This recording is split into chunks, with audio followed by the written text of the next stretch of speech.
After this event is over outside, please fill those out. Your feedback is very much appreciated. Now to the I'll just explain.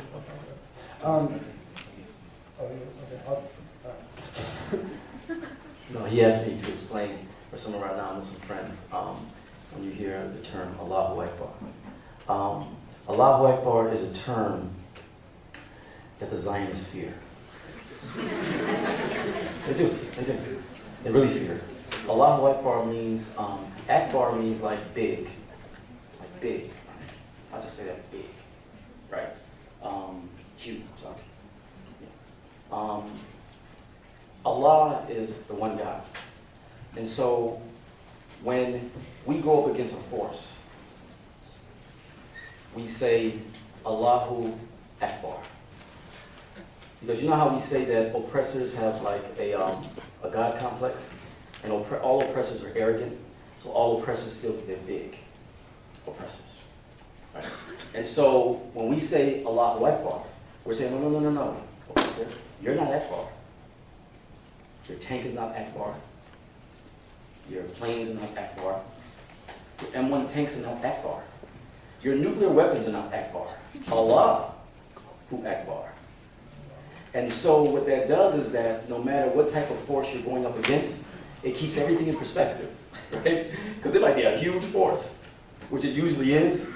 And so when the Palestinian children with their rock go up against that tank, they say, Allahu Akbar.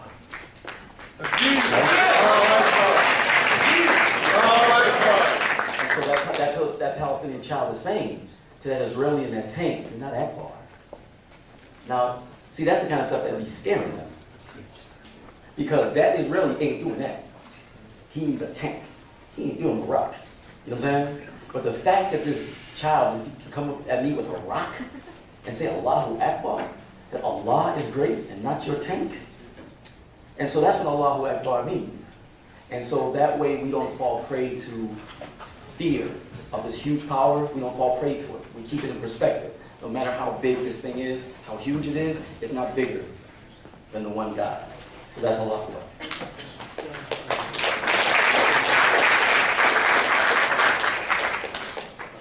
All right, now on to question and answer. The one rule that I will strictly enforce is that when you come up for a question and answer or for your question, please only keep it to one question. So, try and pick all the questions that you are thinking about. Just make it into one question. I will stop you if you start going to more than one question. And second, after you say a question, please sit down and then Amir will respond to your question. Thank you.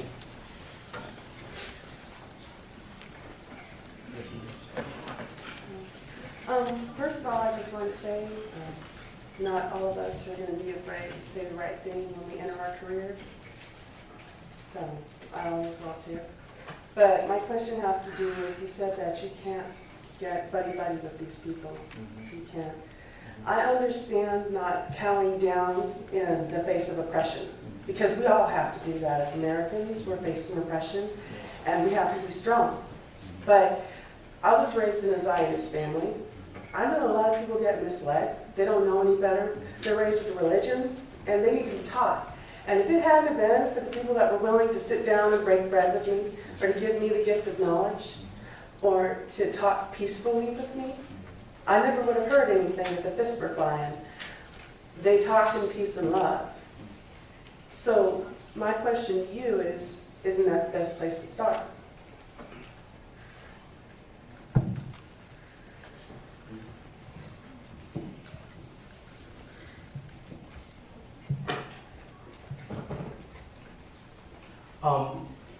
Does that mean that you're an anti-Zionist now? Yes, There you go. Right on.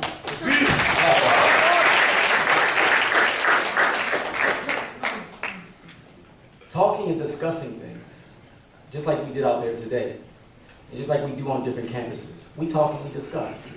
We talk and discuss. There are people who discuss with us, and they're pro-IDF. All right? I'm pro-Hamas. But we're still able to discuss things. And we do discuss it. And it's respectful. You know, it's respectful. And we're dealing with issues that we know that we disagree with. And we deal with issues, right? And so in that process, what can occur if the person is, you know, really searching and really, their heart is really open, in that process, that person can be transformed. Because it's dialogue. It's open, it's honest dialogue. But the trend that we're seeing today is a trend in which the forces, Zionists, supported by the Zionist government, are using the whole aspect of getting like really friendly. When we talk and we have dialogue, open, honest discussion, it's open and honest, but we ain't friends. We ain't friends. You're IDF. I'm Hamas.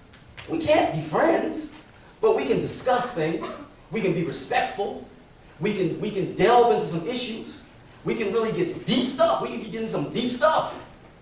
And somebody might be surprised that we're able to delve that deeply into this subject and we don't even like each other. Yeah, we can do that, but we ain't friends.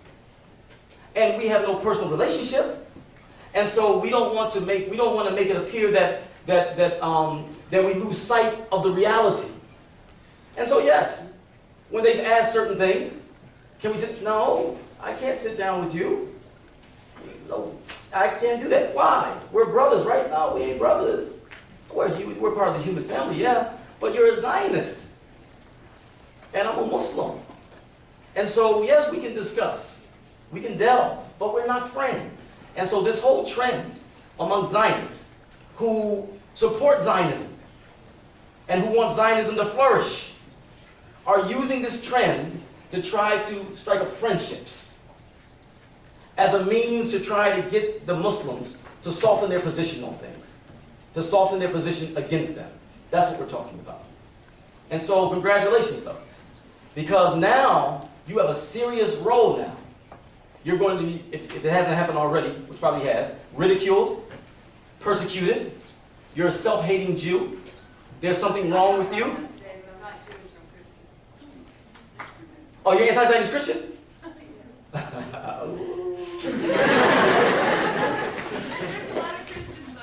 There are a whole bunch of Christian Zionists. That's true. All Jews are not Zionists, and all Zionists are not Jews.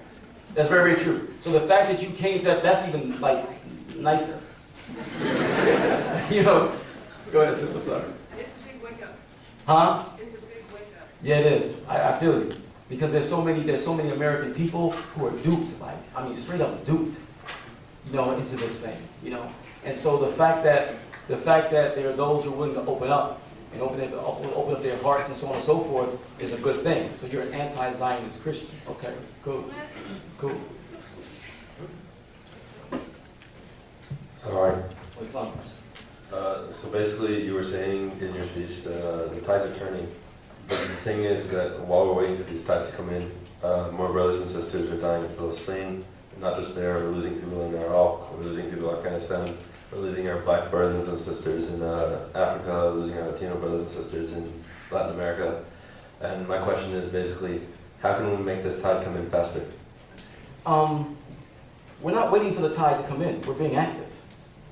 We're engaged in activism. Everyone is engaged in a type of activism that fits their own conscience. You know, look at the people who sponsored the events and so on and so forth. No, we're not waiting for the tide to come in. But keep this in mind. It is Allah who produces the results. Allah produces the results. We do the work. Like, in terms of what the MSA has done all these years, in terms of activating the campus and making the campus more aware on the evils of Zionism, that took a while, y'all. That took a while. In all due respect, you young people, you from the microwave generation. Right? Y'all be getting active, and you put it in the microwave, and like in 30 seconds, y'all expect stuff.